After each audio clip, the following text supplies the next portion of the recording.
Hello everyone, I am Ravi Jain. आज हम जो सीआईबी है उसके बारे में वो उसका कोई चैप्टर नहीं लेंगे। आज हम पढ़ेंगे कि भाई आपने जो भी पढ़ा, जैसे कि आपका एग्जाम आने वाला है, तो अब या मान लो कि आप इस बार नहीं दे रहे, अगली बार दे रहे हैं, तब भी जब भी एग्जाम आने वाला है तो आपको how to maximise your chance to crack CIB, इसका मतलब है कि आपकी जितनी भी तैयारी है उसमें सीआईबी में आप कैसे मैक्सिमम मार्क्स लाएं। जितनी भी तैयारी है उसका फुल यूटिलाइजेशन हो, जितनी भी तैयारी है उसका पूरा यूटिलाइजेशन हो, ये आपका आज का चैप्टर रहेगा। और इसमें हम ऐसे कंसेप्ट बताने वाले हैं वो आपको बहुत हेल्प करेंगे। तो सबसे पहले तो हम देखेंगे कि ये एग्जाम है, ये जो है ये एग्जाम खुद ही चाहता है कि भाई आप इसको क्लियर करें। क्यों? इसमें सबसे बड़ी क्योंकि इसमें सबसे बड़ी बात यह है कि भाई इस एग्जाम, ये कोई कॉम्पिटिटिव एग्जाम नहीं है, कंपटीशन नहीं है आपका। आपके साइड में कोई भी बैठा है उससे आपका कोई कंपटीशन नहीं है इस एग्जाम में। वो भी क्लियर करेगा, आप भी क्लियर करेंगे, तो कोई प्रॉब्लम नहीं है। इसका मतलब ये हुआ कि एक होता है कि जो एग्जाम कॉम्पिटिटिव एग्जाम होता है, मान लो कि 100 में से 20 लोगों को सेलेक्ट करना है, वहां होंगे मार्क्स उस टाइप से डिसाइडेड। यहाँ आपको इसको पास करना है, इन्होंने मिनिमम मार्क्स जो है पासिंग मार्क्स डिसाइड किए हुए, आपको उनको क्लियर करना है। तो इनका ऑब्जेक्टिव जो आईआईबीएफ है, उनका ऑब्जेक्टिव आपको यह है कि आपको ये एग्जाम करना है। और उनको पता है कि भाई इसमें लेवल ऑफ डिफिकल्टी हो सकती है, प्रोफेशनल काम कर रहे हैं, काम के साथ एग्जाम दे रहे हैं, तो वो ऐसा नहीं है कि आपसे 100 से आउट ऑफ 100 मार्क्स एक्सपेक्ट कर रहे हैं। वो क्या कर रखा है उन्होंने, आपको इस एग्जाम में आपको 3 दे रखे हैं पेपर, 2 कंपलसरी, एबीएम और बीएफएम, और तीसरा जो आप ले सकते हैं। और जनरली सब लोग रिटेल बैंकिंग लेते हैं क्योंकि बैंक में रिटेल में काम करते हैं। तो और आप वो क्वेश्चन बहुत कॉमन नेचर के होते हैं कि जो रिटेल बिजनेस से रिलेटेड आप उनका आंसर दे ही सकते हो। तो आपको ये टोटल 100 मार्क्स का ये है, टोटल 100 मार्क्स का ये है। तो आपको एक तो टोटल कितने मार्क्स लाने हैं इन तीनों पेपर में मिला के? 150 मार्क्स लाने हैं बस। और इंडिविजुअल पेपर में 45 मार्क्स लाने हैं। इंडिविजुअल पेपर में कितने लाने? 45। पर इसका मतलब ये हुआ कि आपको जो 40 यहाँ का मतलब 15 मार्क्स कम हो गए। वो 15 मार्क्स आपको किसी न किसी पेपर में लाने पड़ेंगे, किसी न किसी पेपर में लाने पड़ेंगे। आप उनको रिटेल में ला सकते हो, बीएफएम में ला सकते हो, एबीएम में ला सकते हो। पर ये हमने बताया कि ये जो मार्क्स कम इतने कम लाने हैं, ये मैं इसलिए बता रहा हूँ ताकि आपका जो फियर है वो चला जाए। दूसरी इंपॉर्टेंट चीज ये है कि आपको कॉन्फिडेंस आए कि भाई मेरे को जितना आता है उतना तो मैं करके आऊं एग्जाम में। और हम देखेंगे हम कि कैसे हम करके आते हैं, कि जो आता है वो तो करके आए, और जो आता है वो ही नहीं करना है। एक तो आता है जो आपको आता है वो करना, प्लस जो आता है वो करना, और जो नहीं आता उनको भी करके आना। क्यों? क्योंकि इस एग्जाम में कोई नेगेटिव मार्किंग ही नहीं है। तो हम लोग क्या करेंगे, इस एग्जाम में 100% क्वेश्चन अटेम्प्ट करेंगे। क्या करेंगे? 100% क्वेश्चन अटेम्प्ट करेंगे। और हम टारगेट ये चलेंगे कि हमें सारे क्वेश्चन ही अटेम्प्ट करने हैं। तो हम लोग जो टारगेट है वो ऐसे नहीं बनाएंगे 70-80 मार्क्स का, या कोई टारगेट ही नहीं है। क्यों? क्योंकि हम तो पढ़ेंगे जितना मैक्सिमम पढ़ सकते हैं। और अपन को क्या करना है? 100% अटेम्प्ट करना है, हर क्वेश्चन अटेम्प्ट करना है एग्जाम में। क्यों? क्योंकि नेगेटिव मार्किंग नहीं थी। ये सारे फैक्ट्स हैं जो आपके फेवर में हैं। तो आपको अगर ये फेवर में जो फैक्ट्स है उनको अगर यूज करोगे, ब्रेव बनोगे, तो आप इस एग्जाम को क्लियर कर पाएंगे जितना आपने पढ़ा है उतने में भी। मतलब अगर आपने एक बार बुक भी पढ़ी है तब भी शायद आप इस एग्जाम को क्लियर कर पाएंगे। इतना डिफिकल्ट एग्जाम नहीं है। और हम जैसे इसमें कंसेप्चुअल अगर आपने समझे तो आप कर पाएंगे। अब हम देखते हैं कि भाई इसको आपको एग्जाम में कैसे अटेम्प्ट करना है ताकि आप ये सब चीजें कर पाए। तो सबसे पहले जो एग्जाम का कंसेप्ट ये है कि आपको जब भी आप 100 क्वेश्चन अटेम्प्ट कर रहे हैं तो ऐसा होगा कि जो आपको 100 में से 30-40 क्वेश्चन, या 30 क्वेश्चन भी आपकी ठीक ठीक तैयारी, तो 30 क्वेश्चन तो आपको देखते ही आ जाएंगे। 30 से 35 क्वेश्चन क्या होंगे? आपको बिल्कुल इजी होंगे। एग्जामिनर जो होता है कि वो भी पेपर बनाता है तो वो भी ह्यूमन है। वो भी ऐसा नहीं कि सारे डिफिकल्ट क्वेश्चन ढूंढ ढूंढ के डालेगा उस एग्जाम में। कुछ क्वेश्चन क्या करेगा, इजी भी लगेगा, नहीं तो बड़ा प्रॉब्लम होता है क्योंकि हार्ड क्वेश्चन भी तो बड़ा डिफिकल्टी है। हार्ड क्वेश्चन आइडेंटिफाई करना। तो इजी क्वेश्चन सबसे पहले आपको आंसर करने हैं। जो आपका ऑनलाइन फॉर्मेट है उसमें इजी क्वेश्चन सबसे पहले आंसर फर्स्ट करने, फर्स्ट राउंड में जो आपको क्वेश्चन आ गए उनको करते जाओ, मतलब लाइन वाइज करते जाओ, जो आ रहे हैं उनको कर लो, जो नहीं आ रहे उनको मार्क फॉर रिव्यू कर लो आप, उसमें क्या प्रॉब्लम है। पर जो आपको बिल्कुल सीधा सीधा आ रहा है उसको करना है, उन क्वेश्चंस को भी करना है जिनमें मतलब थोड़ा सा लग रहा है आपको कि भाई थोड़ा सा दिमाग लगाना पड़ेगा, पर कर सकते हैं, उन क्वेश्चन को करना है। पर सबसे इंपॉर्टेंट बात यह है कि आपको लाइन वाइज करते जाना है, और बहुत ही ऐसा लगे बहुत डिफिकल्ट सा कोई केस स्टडी आ गई, कोई कुछ बन भी नहीं पा रहा, उसको फिर उस टाइम के लिए, थोड़ी टाइम के लिए स्किप करना है। पर इसमें जो मैं सबसे इंपॉर्टेंट बात बताना चाह रहा हूं पहली बार में, वो इंपॉर्टेंट है कि जो इजी क्वेश्चंस होते हैं उनमें ही सबसे गलत होने के चांसेज होते हैं। आप सिली मिस्टेक्स वहीं करके आते हो। तो अपन को ये तो टारगेट है कि जो आता है इजी क्वेश्चन, मतलब जो आता है वो वाले क्वेश्चन, जो आता है वो वाले क्वेश्चन, तो वो क्वेश्चन करना है, तो उनमें सिली मिस्टेक्स नहीं होनी चाहिए, ताकि अपने को, क्योंकि आप किसी भी व्यक्ति से मिल लो, वो बोल देगा, अगर मान लो कि हम वो और बाकी चीजें नहीं पढ़े, मान लो कि 100 है तो उसको मान लो कि 30 क्वेश्चन है कि वो पक्का आते होंगे, पर हो सकता है कि वो 25 ही कर पाए उनमें सही। किसी से भी व्यक्ति से मिल लो, हमारा टारगेट है हम ये 30 के 30 तो सही करें कम से कम, हमारे 30 के 30 तो सही हो, या 40 के 40 तो सही हो।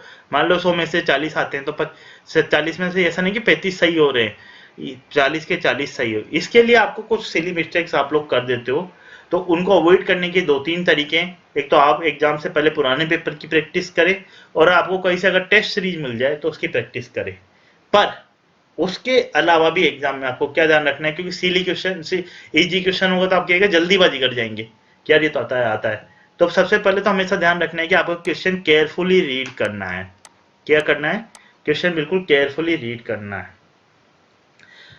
और दूसरा चीज ये ध्यान रखना है कि जब भी आप ऑप्शन टिक करें तो करेक्ट ऑप्शन ही वो जो आपके उसमें है, मान लो आपको लगा बी और सी फॉर एग्जांपल करेक्ट ऑप्शन है, उसी को मार्क करना है पीसी में आपको, है ना, वो ध्यान रखना है। कई बार क्या हो जाता है कि अपन उसको करेक्ट ऑप्शन के बजाय बी और सी, ए और बी, जैसे फॉर एग्जांपल आपको मैं बताता हूँ कैसे।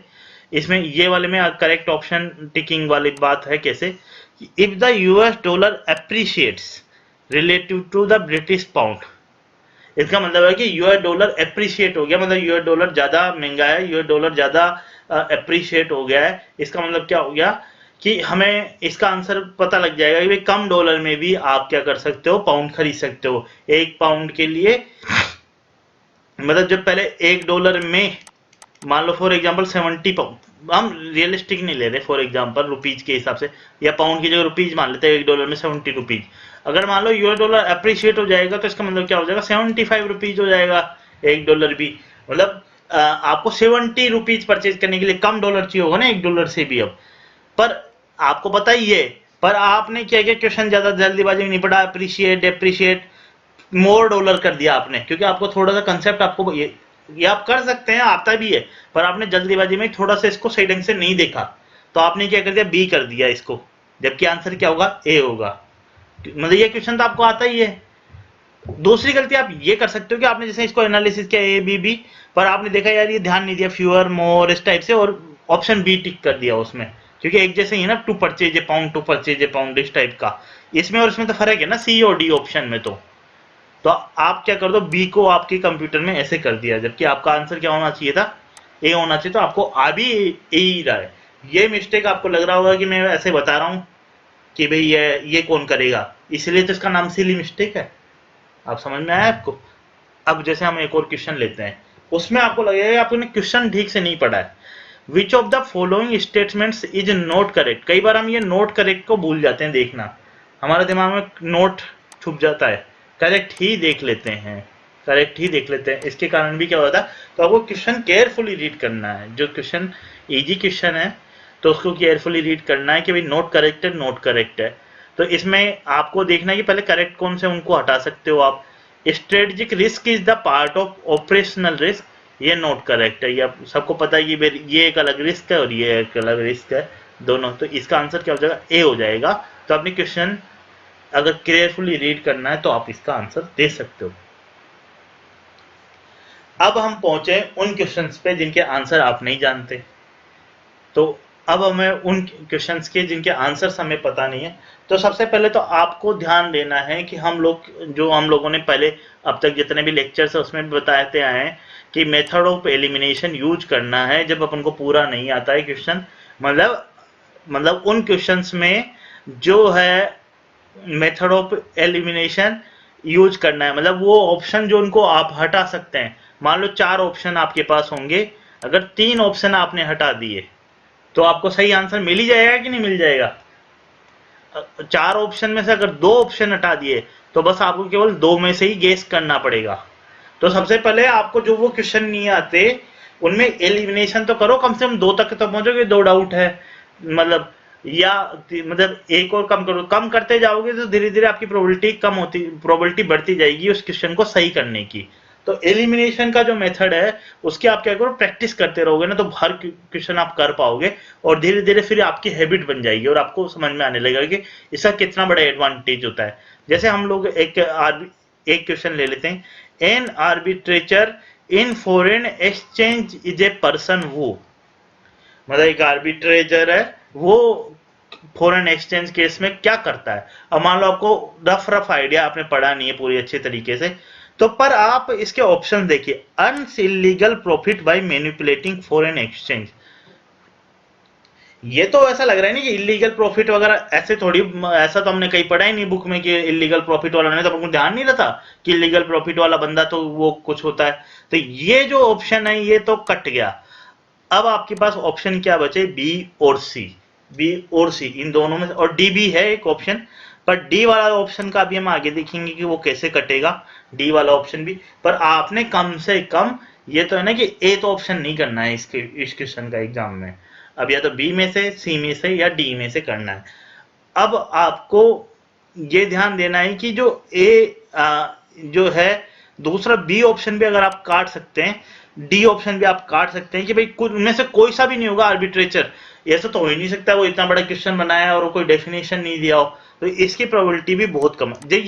ये जब आप कर रहे हो ना मेथड ऑफ एलिमिनेशन, ये सब चीजें जब करोगे आप, ये सारे मतलब ये जो आपको ये जो मैंने जो ये डी को काटा है वो तब करेंगे हम जब लोग हमारे पास ऑप्शन नहीं बचे हैं, ज्यादा ऑप्शन नहीं बचे हैं, हमारे को नहीं आ रहा है क्वेश्चन, हमारे को क्वेश्चन नहीं आ रहा था वर्ड करें। सबसे पहले तो हम लोगों को पढ़ाई करनी है, कंसेप्चुअल अंडरस्टैंडिंग लानी है, और हम लोगों को कंसेप्चुअल अंडरस्टैंडिंग लाने के बाद ऐसा करना है कि हमारे 50-60 क्वेश्चन हमें डायरेक्टली आते हो, 50-60 क्वेश्चन। इसमें कई लोग ये भी गलती कर जाते हैं, हर पार्ट में मास्टरी करने की भी कोशिश करते हैं, उतनी जरूरत नहीं है, आपको कंसेप्ट समझने हैं और देना है। पर 50-60 नंबर के हर पार्ट में जो आपको अच्छे मतलब पढ़ रहे हैं उनमें सारा पढ़ लो, पुराने पेपर देख लो, और उतना तो पढ़ना ही है। ये मेथड्स जब यूज करने हैं, ये तरीके जब आपको मतलब कट टू कट लग रहा है, या फिर आपको मैक्सिमाइज करना है अपना स्कोर, और मतलब आपको बिल्कुल श्योर होना है, क्योंकि आप तो चाहते हो ना कि एग्जाम में आपको क्या पता कौन सा सही, आप तो चाहते हो मैक्सिमम मार्क्स आए आपके। जिन क्वेश्चन को आपको नहीं आ रहा है, आपके पास मजबूरी है, तब आपको पर ये जो हम यूज कर रहे हैं वो भी एक साइंटिफिक तरीका है, ऐसा नहीं है कि हम लोग कोई गलत काम कर रहे हैं, हम बिल्कुल साइंटिफिकली सोच रहे हैं। और आप लोग को अगर थोड़ा भी ध्यान हो ना तो डी ऑप्शन भी नहीं कटेगा, डी ऑप्शन भी कट जाएगा, क्योंकि यार इतना कॉमन सेंस भी लगाना है थोड़ा बहुत।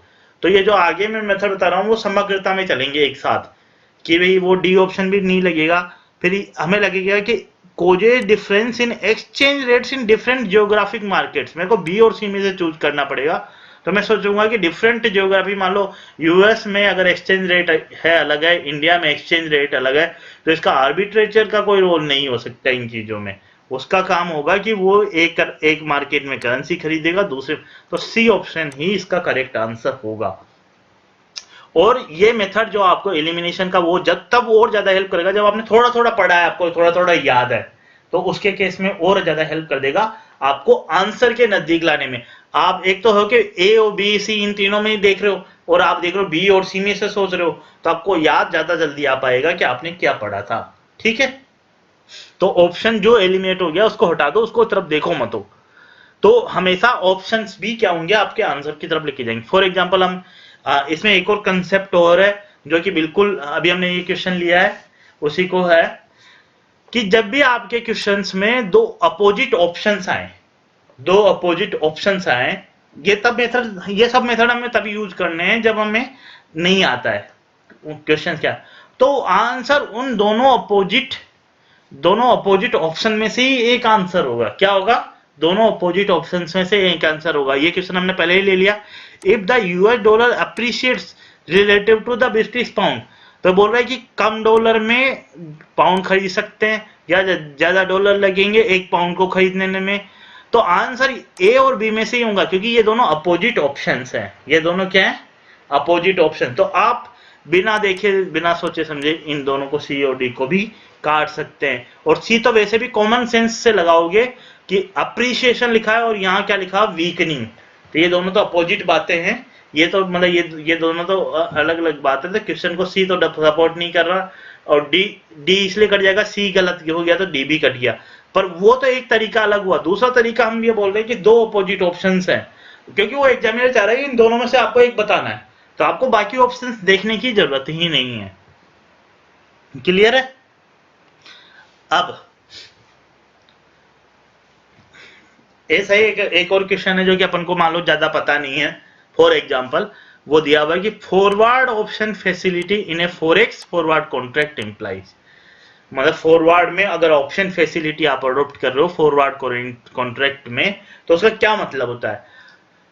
तो इसका एक ऑप्शन है, it is an option on forward contract where customer has no notion but right to exercise. Banks may allow delivery to take place within a month before expiry period. Banks may allow delivery to take place within a month after expiry date. D none of these. तो आप लोग देख सकते हो B और C option है, जो B और सी ऑप्शन है ये अपोजिट तो नहीं है, पर ये बताना चाह रहे हैं कि भाई एक्सपायरी और बिफोर, क्योंकि एग्जामिनर ऑप्शंस बना रहा है तो वो भी तो एक ह्यूमन बीइंग ही है, तो वो चाह रहा है कि बी और सी में से एक आप सेलेक्ट करो, बी और सी में से एक सेलेक्ट करो कि वे बिफोर कर सकता है या आफ्टर कर सकता है, तो ऑप्शन के साथ। तो आंसर इसका बी हो जाएगा। आपको फिर थोड़ी सी अंडरस्टैंडिंग होगा तो आपको कर पाएंगे, बिना अंडरस्टैंडिंग के नहीं कर पाएंगे। तो ये आपका क्वेश्चन है। इसके बाद ये मैं आपको वापस से रिपीट कर रहा हूं कि ये सब मेथोडोलॉजी आपको तब यूज करनी है जब आपको नहीं आ रहा है। आ रहा है तब तो कंसेप्ट ही लगाना है, ऐसा नहीं कि आप तब भी यूज करने लग जाओ, ऐसा नहीं। जो नहीं आ रहा है तो तभी यूज करना है ना। तो अपोजिट ऑप्शन वाला भी तभी यूज करना है जब नहीं आ रहा है। अब जैसे एक क्या हुआ कि कोई भी लोग होते हैं जो बड़े बड़े साइंटिफिक होते हैं, डाटा एनालिसिस करते रहते हैं, वो लोग उन्होंने स्टडी किया जो भी पुराने पेपर्स के ऑप्शंस बनाए गए, ह्यूमन बीइंग बनाए जाए, तो ये ऑब्जर्व किया गया चाहे एग्जामिनर कितना भी स्मार्ट हो, चाहे यूपीएससी का हो, चाहे कहीं का भी हो, वो जनरली मतलब ऑल ऑफ द वो ऑप्शन देता है तो 85% टाइम वो सही ही होता है। हमेशा सही नहीं होता, ये बात हम मानते हैं। इसीलिए मैंने बोला कि आपको ये मेथोडोलॉजी तभी अडॉप्ट करनी है जब आपको नहीं आता है क्वेश्चन, पर all of the above generally correct होगा, 85% टाइम करेक्ट होगा। तो आप करके आ रहे हो तो 85, मान लो आपने 10 क्वेश्चन करके आए, 8.5 क्वेश्चन ही ठीक हो गए, जिसमें ऑल ऑफ द अबव, मान लो ऑल ऑफ द अबव वाले 10 आपने एग्जाम दे रहे हो, लास्ट में आपको पता लगा कि कुछ नहीं आ रहा, फिर मान लो कि कुछ क्वेश्चन है, 10 क्वेश्चन आपको दिख रहे हैं, 10 क्वेश्चन है आपको नहीं आ रहे, उनमें से 5 क्वेश्चन इसके हैं, 5 क्वेश्चन वो हैं जिनमें ऑल ऑफ द अबव भी ऑप्शन है, तो आप ऑल ऑफ द अबव को कर दो। क्या कर दो, ऑल ऑफ द अबव को टिक कर दो उन क्वेश्चंस में। तो उनमें से 5 में से 8 क्वेश्चन मतलब 85% मतलब 4 क्वेश्चन आपके क्या होंगे, ठीक ही होंगे, एक क्वेश्चन ही गलत होगा। तो कोई प्रॉब्लम नहीं, गलत हो तो अपने नेगेटिव मार्किंग है ही नहीं। तो ऑल ऑफ द अबव वाले तो सारे कर ही जब आपको नहीं आता है। ठीक है। Which of the following is a part of total capital fund. For example मैं मानता हूं कि मेरे को नहीं आता है, तो इसका आंसर क्या होगा, ऑल ऑफ द अबव ही होगा।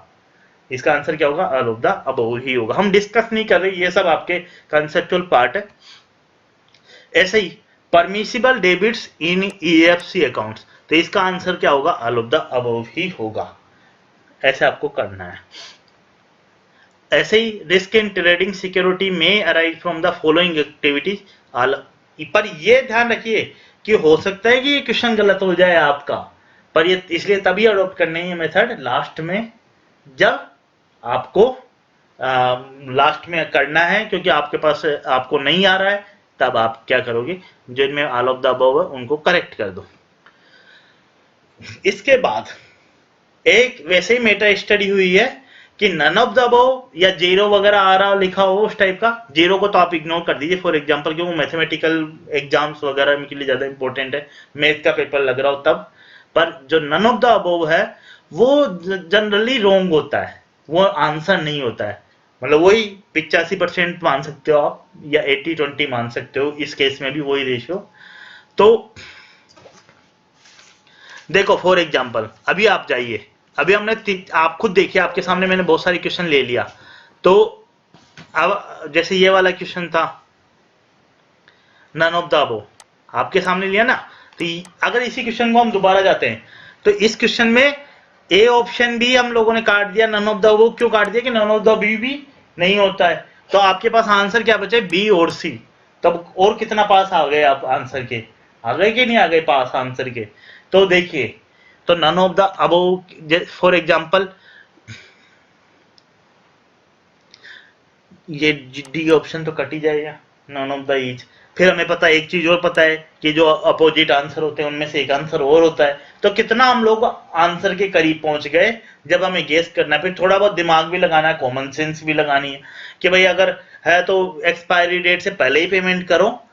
तो ये वाली चीज है कि बिफोर एक्सपायरी डेट के भी अलाउ करना है, तो वो वाली बात हुई ना।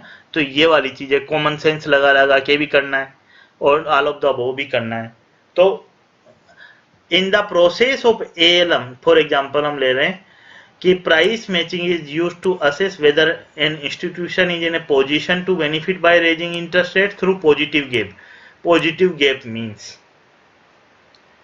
तो नन ऑफ द अबव तो हो गई, क्यों हमने देखा कि वो नहीं होता है। दूसरा आइदर ए और बी, आप देखो ए और बी ऐसे ऑप्शन है कि या तो अपोजिट ऑप्शन है, तो इनमें से आंसर होगा, आइदर नहीं हो सकता है, या तो ये ऑप्शन भी कट गया। अब खुद आप देखो, अगर इन ए और बी में से आप कर सकते हो कि position to benefit by raising interest rate positive, मतलब पॉजिटिव गैप से इंस्टीट्यूशन को, कोई भी इंस्टीट्यूशन को क्या हो रहा है, फायदा होता है। इसका मतलब क्या हो गया कि बस उसके पास असेट ज्यादा होने चाहिए, लाइबिलिटी कम होनी चाहिए, तभी तो फायदा होगा। तो इसका आंसर क्या हो गया, ए हो गया आंसर। और आप सोचो आपके पास इतने ऑप्शन पड़े हैं, आपको नॉलेज भी है, तब भी थोड़ा मुश्किल हो जाता है ना इसको करना। तो आंसर हो गया आपका यहाँ पर आंसर। तो समझ में आया। इसके अलावा आपको कुछ और कंसेप्ट ध्यान रखने हैं। ये फिर मैं रिपीट कर रहा हूं कि हमेशा नहीं, जब आपको नहीं आ रहा है तभी है, तभी एप्लीकेबल है ये सारी चीजें। नहीं तो कुछ क्वेश्चन ऐसे होंगे जो आप इनको फॉलो करेंगे तो गलत हो जाएंगे, पर जब लास्ट मोमेंट पे आपके पास नहीं है ऑप्शन तो आप इनका यूज करिए।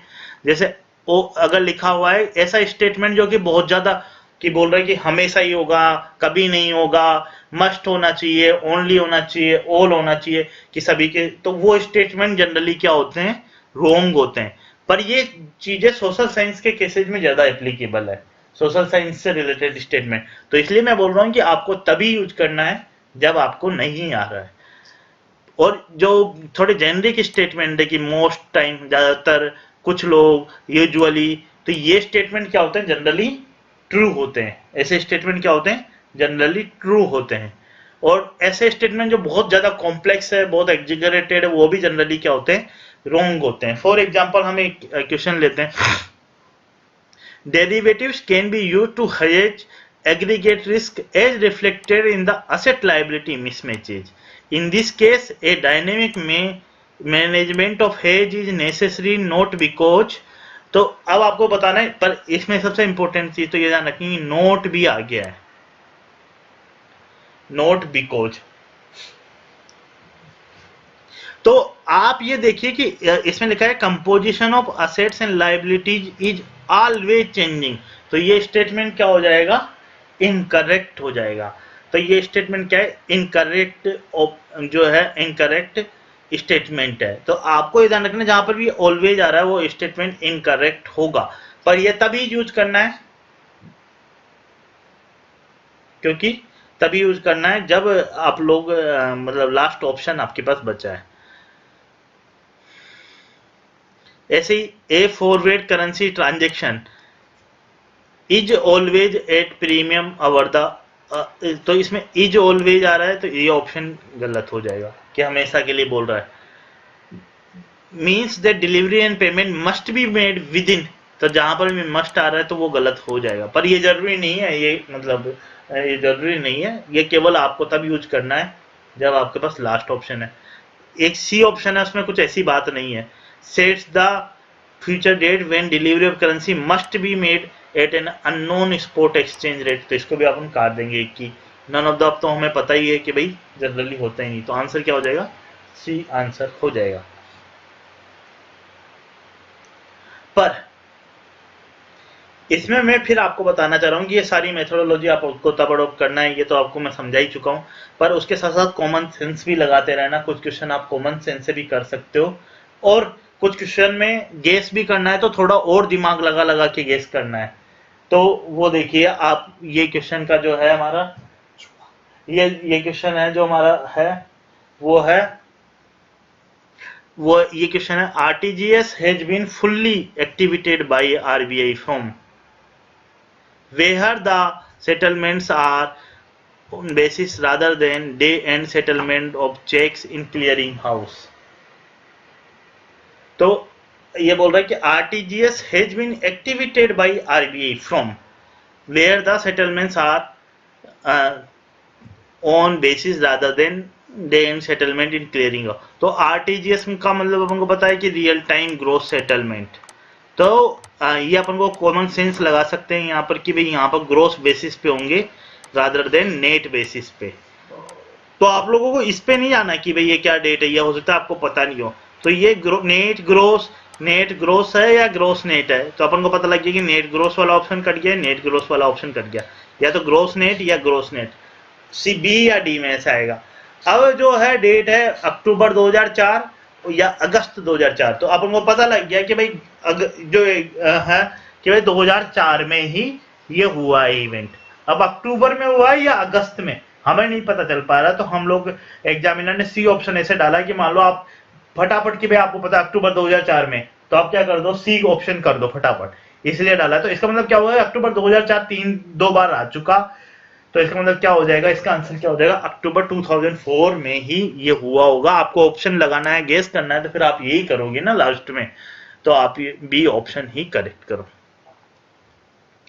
इसके अलावा एक लास्ट जो इम्पोर्टेंट, पर बहुत इंपॉर्टेंट है, आपने ये सारा ट्राई कर लिया, all of the above, none of the above, ये सब मेथोडोलॉजी भी सारी ट्राई कर ली, उसके बाद ही आप ध्यान रखना कि कोई भी क्वेश्चन आप जब अटेम्प्ट कर रहे हो, तो उसका जो फर्स्ट गेस है आपके दिमाग में आ रहा है, मान लो आपको याद आ रहा है कुछ मेमोरी से, कोई भी क्वेश्चन कर रहे हो और आपको कंफ्यूजन है ये है वो, तो आप याद रखना कि जो फर्स्ट याद आया आपको वही क्या होता है, जनरली बेस्ट गेस होता है, बेस्ट आंसर होता है, क्योंकि आपकी मेमोरी में या सबकॉन्शियस से वो आंसर आता है, तो वो गेस होता है। समझ गए आप, एक तो ये चीज। दूसरी चीज आपको ध्यान रखनी है कि मान लो अब सारा हो गया, आपने सारे भी अडॉप्ट कर लिया, अब लास्ट में आपके पास मान लो कि 20 क्वेश्चन ऐसे हैं जिनको आपको केवल तुक्का लगाना है, केवल तुक्का लगाना है।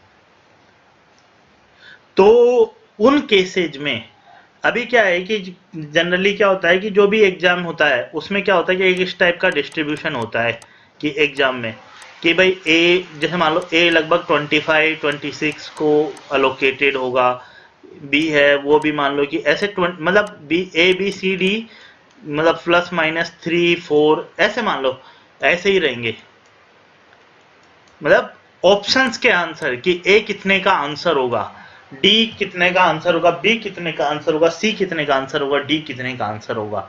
तो एक तो ये कि आपके पास टाइम है तो आप काउंट कर सकते हो कि ए कितने का गया, बी कितने का गया, सी कितने का गया, डी कितने का गया, उसके बाद बाकी आपको तुक्का लगाना है। पर इसका ये इतना पॉसिबल नहीं हो पाता, और इसमें ज्यादातर कोई स्टडीज बहुत सारी आई है, वो ये बोला है कि भाई बी और सी भी मतलब बहुत प्रोबेबिलिटी है कि आंसर होने की, लोग बहुत सारे। तो आप क्या करो कि जब ये लास्ट का मेथड है, लास्ट में कुछ भी नहीं बचा आपके पास, तो सभी का जो मान लो कि 10 क्वेश्चन है तो 10 के 10 क्वेश्चन में क्या लगा दो, बी लगा दो, सी मतलब ऐसा नहीं कि कुछ में बी लगा रहे, सभी में बी लगाओ, तो उनमें से होगा 2-3 आपके सही हो जाएंगे पक्का।